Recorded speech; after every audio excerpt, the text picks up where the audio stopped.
शब्द पर गौर करेंगे। औलाद पैदा करके मर्जी पे छोड़ दे दे, जय हो।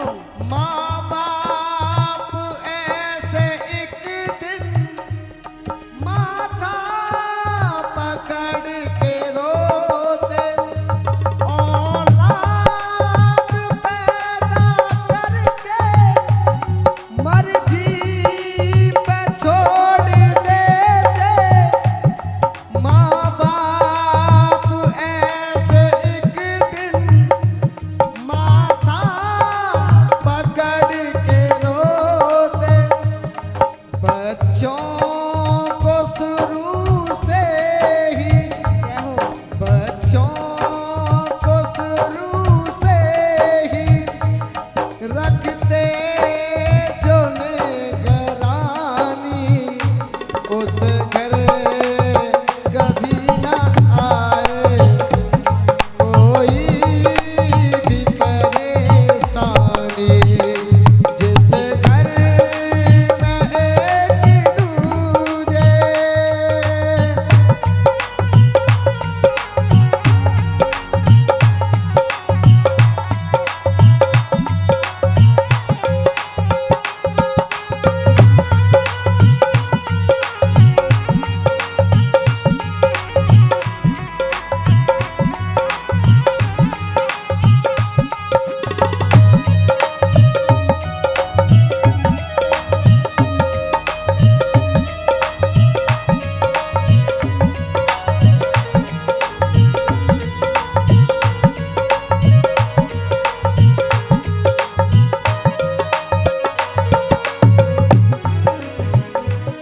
औलाद जब बड़ी हो डंडे से ना मनाओ, डंडे को छोड़ करके उसे प्यार से समझाओ। न जाने जवानी में वो क्या कर ले, तो उसको प्यार से समझाना चाहिए। है प्यार से ही बनती, है प्यार से ही बनती सुख चैन की कहानी। उस घर कभी न आए कोई भी परेशानी। जिस घर में एक दूजे की बात जाए मानी, उस घर कभी न आए कोई भी परेशानी। उस घर कभी न आए कोई भी परेशानी। बोली बाकी कोई भी परेशानी।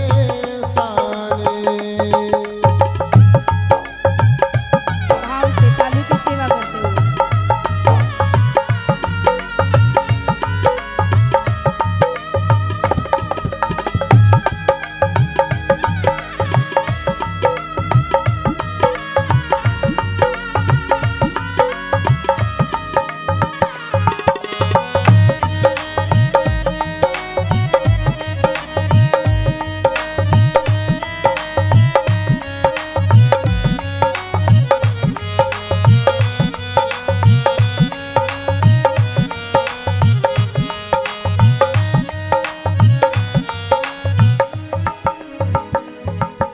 सभी भक्तों से मेरा निवेदन है, एक एक शब्द पर गौर करेंगे। औलाद पैदा करके मर्जी पे छोड़ दे दे, जय हो। माँ बाप ऐसे एक दिन माथा पकड़ के रोते। औलाद पैदा करके मर्जी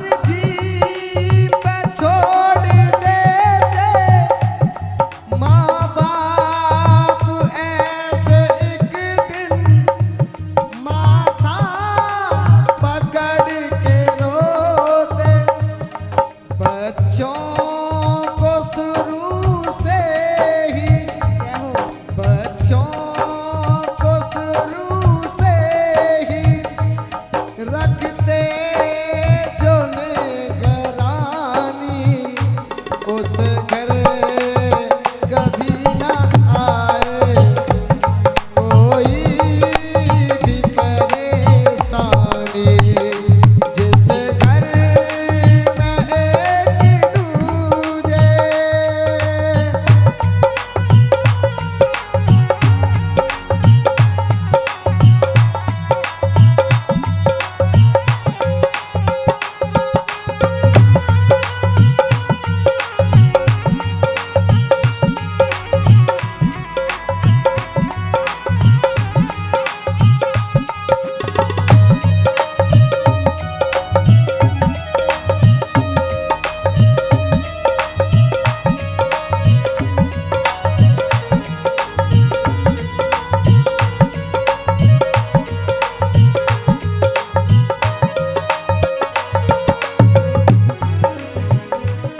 औलाद जब बड़ी हो डंडे से ना मनाओ, डंडे को छोड़ करके उसे प्यार से समझाओ।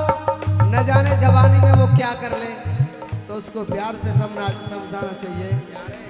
है प्यार से ही बनती, है प्यार से ही बनती सुख चैन की कहानी, उस घर कभी न आए कोई भी परेशानी, जिस घर में एक दूजे की बात जाए मानी, उस घर कभी न आए कोई भी परेशानी, उस घर कभी न आए कोई भी परेशानी। बोली वाक्य है कि कैसी संतान मेरे जीवन में है। अब विचार कर रहे हैं, इससे अच्छा तो भगवान मेरे कोई संतान ही नहीं होती। मैंने तो सोचा था ये मेरे घर का चिराग बनेगा, मेरे घर का नाम रोशन करेगा। इसने तो मेरा घर का नाम जितना बचा वो भी डुबो दिया।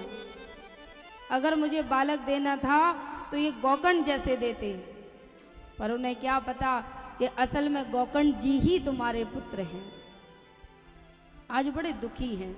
तभी गोकर्ण जी अपने पिता को दुखी देखते हैं। गोकर्ण जी कहते हैं कि पिताजी, जो होना था वो तो हो गया, आप कितना भी समझा लीजिए और वो नहीं समझेगा। आप एक काम करिए, उसके चक्कर में आप अपना जीवन क्यों खराब कर रहे हैं। आप भगवान नाम लीजिए, ये उठाइए कमंडल और सीधे तप की ओर चले जाइए। आपका जितना दायित्व था आपने पूर्ण किया, परंतु जब संतान के समझ में नहीं आ रहा तो आप उसे उसके हाल पर छोड़ दीजिए, पर आप अपना जीवन व्यर्थ मत बिताइए। आप भगवान का नाम का उच्चारण कीजिए। गोकर्ण जी की बात को सिरोधार्य मानकर आज आत्मदेव जी तप करने के लिए चले जाते हैं।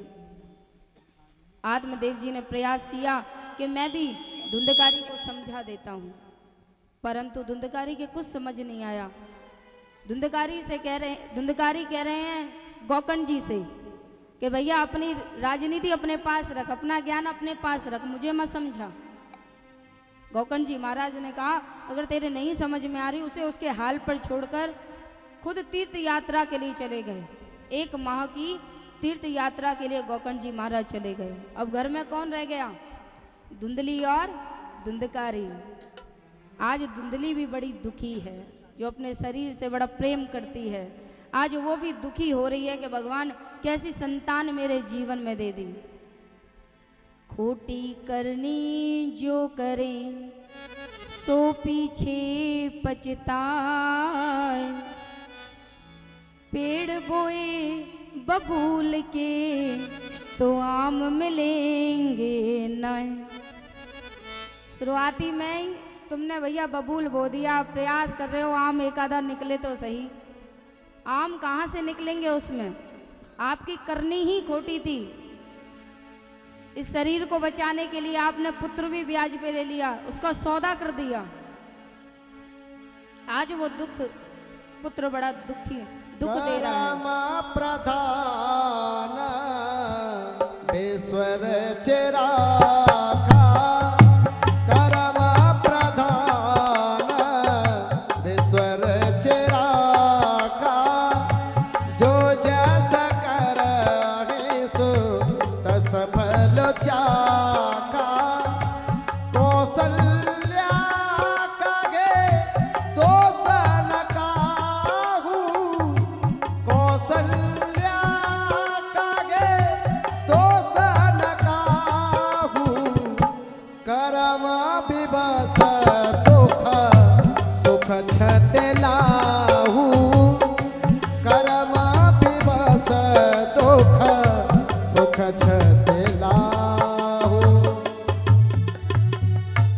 आज धुंधली भी बड़ी दुखी है कि कैसे मैं इस पुत्र को समझाऊं।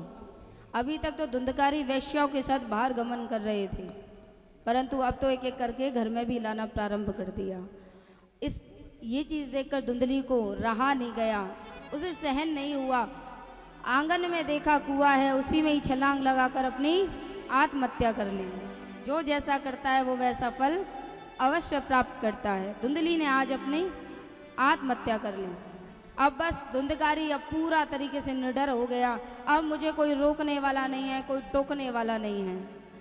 उसने धुंधकारी ने बहुत सारा धन चुराया। कहाँ से? राजा के दरबार से। और वो धन लाकर वैश्याओं पे उड़ाने लग गया। और वैश्या विचार कर रही हैं कि किसी दिन अगर राजा के सैनिकों ने इसे पकड़ा तो सारा धन ले जाएंगे और हमारा जो धन है, हमने जो बचाया है, वो भी ले जाएंगे।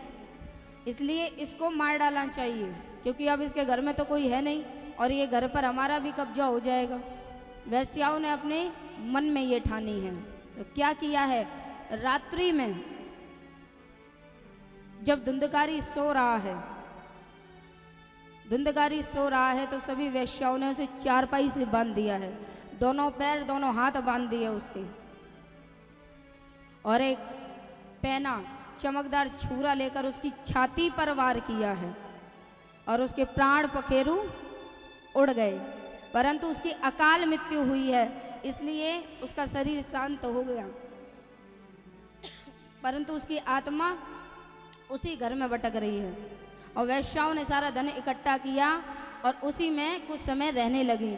जब देख रही हैं कि वहाँ से तरह तरह की आवाज़ें आ रही हैं, तो वैश्याओं को वो घर छोड़ना पड़ा। कि लगता है कि भैया यहाँ पर धुंधकारी की आवाज़ें हैं। धुंधकारी अब प्रेत योनि में चला गया।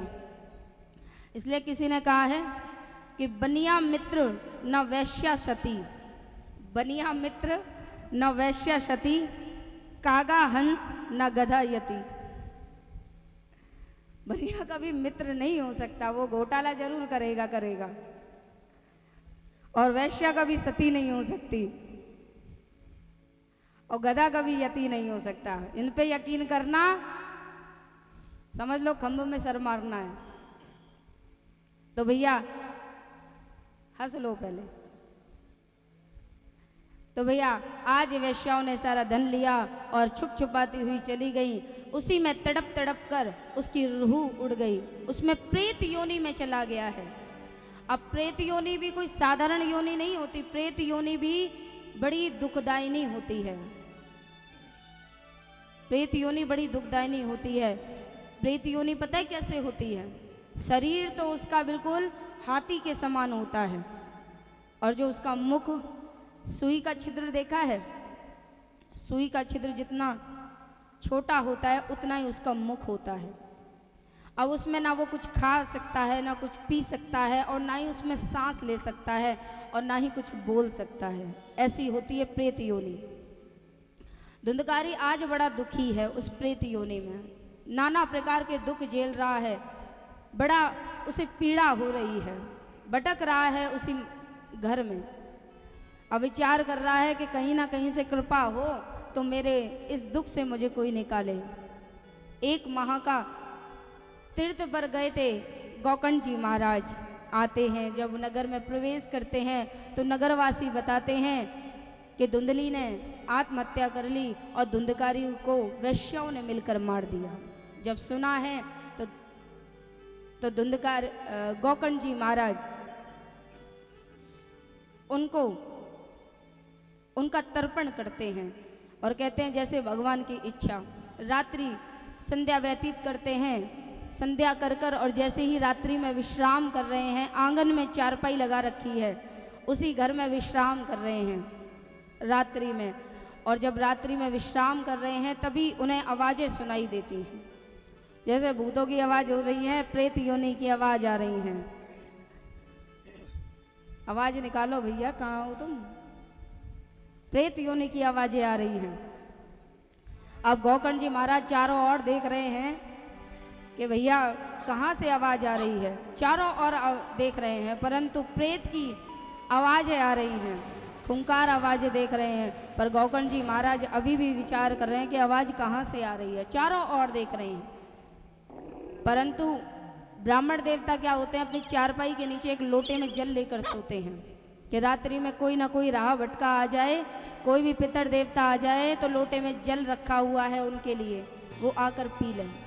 उसी वक्त उस लोटे को उठाया है, अंजलि में लिया है और कुछ मंत्र लेकर चारों दिशाओं में फेंका है। जैसे ही वो मंत्र के थोड़े छिड़काव उधर गए हैं उसके मुख पर, तो उसको बोलने के लिए थोड़ी आवाज़ निकली है।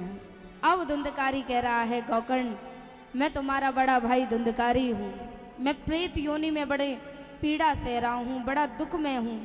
हे भैया मुझे इस दुख से उबारो, मुझे मुक्ति प्रदान करो। गौकर्ण जी महाराज कह रहे हैं कि मैंने तो उसका तर्पण किया था, फिर भी ये प्रेत योनि में चला गया।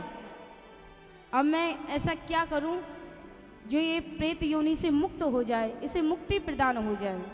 गौकर्ण जी महाराज विचार कर रहे हैं, पूरी रात्रि विचार करते रहे।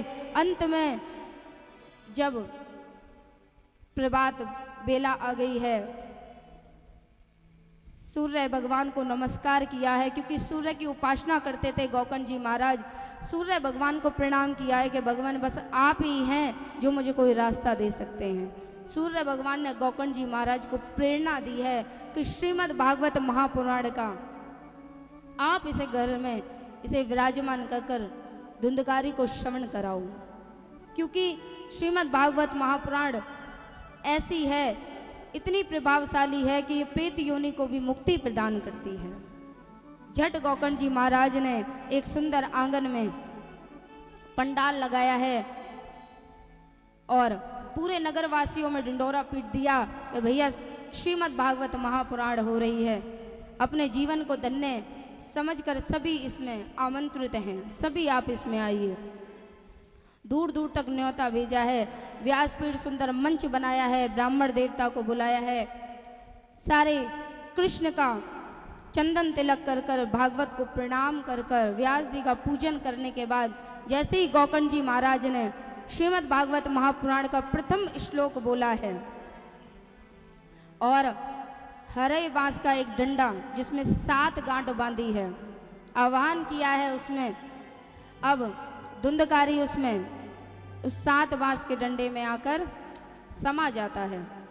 अब जैसे जैसे दिन बीतते हैं, प्रथम दिन बीता है श्रीमद् भागवत महापुराण का, तो पहली गांठ टूट गई है, फट गई है और जैसे जैसे वो गांठ फट रही है सभी ऐसा लग रहा है कि जैसे भूकंप सा आ रहा हो।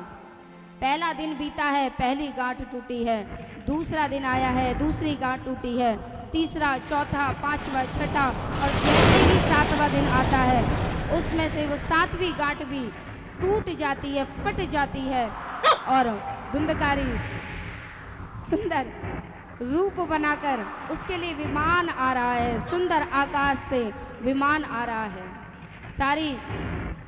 सारे भक्तगण देखते हैं कि एक सुंदर सा विमान आया है। धुंधकारी उसमें सुंदर वेश रखकर ब्राह्मण का स्वरूप बनाकर जाता है, विष्णु लोक की ओर जा रहा है। सारे भक्त पलटकर देखते हैं कि भैया ये सुंदर सा विमान किसके लिए आया है, और धुंधकारी उसमें बैठकर जा रहा है।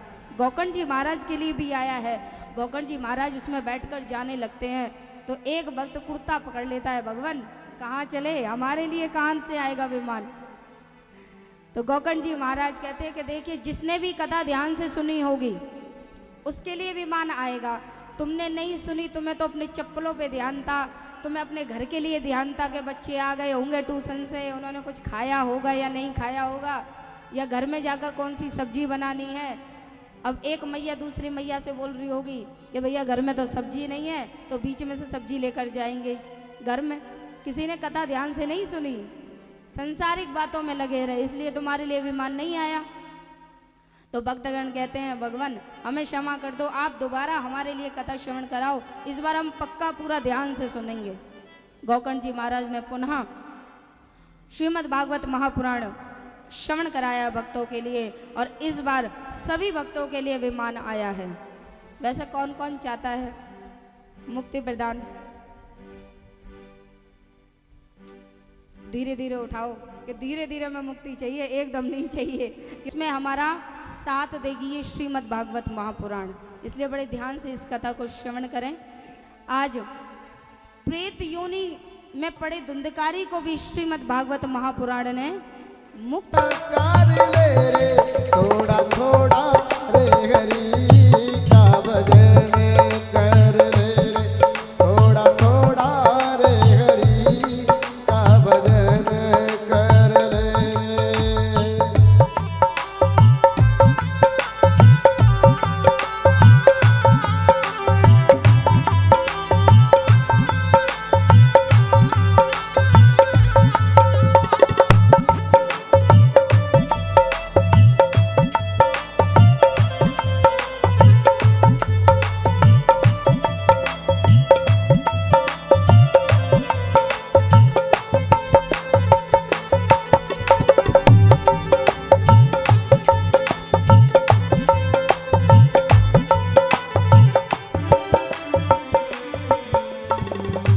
भक्ति करेगा तो बड़ा ही सुख पाएगा, भक्ति करेगा तो बड़ा ही सुख पाएगा। भक्ति से आत्मा का मैल छूट जाएगा, भक्ति से आत्मा का मैल छूट जाएगा। आत्मा के साथ साथ बनन कर ले रे, आत्मा के साथ साथ मनन कर ले रे, थोड़ा थोड़ा रे हरि का भजन कर ले रे, थोड़ा थोड़ा रे हरि का भजन कर ले रे। मुक्ति का कोई तो यतन कर ले रे, थोड़ा थोड़ा तू हरि का भजन कर ले रे, थोड़ा थोड़ा रे हरि का भजन कर ले रे।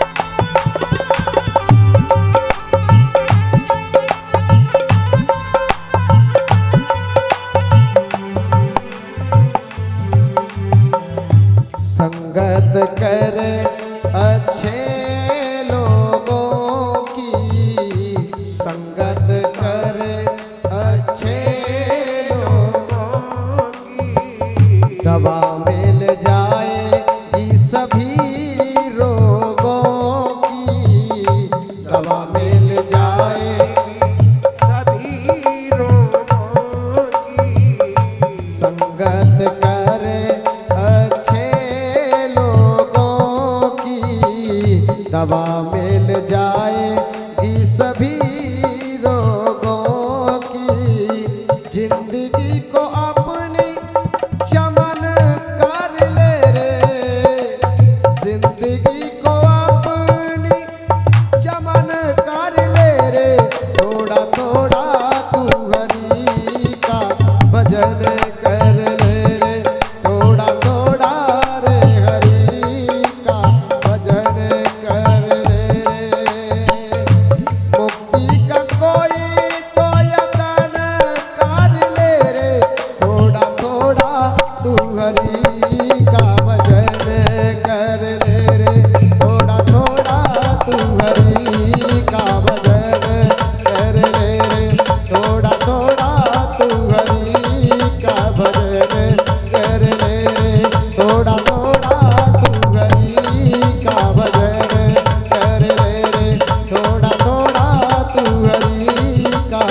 भजन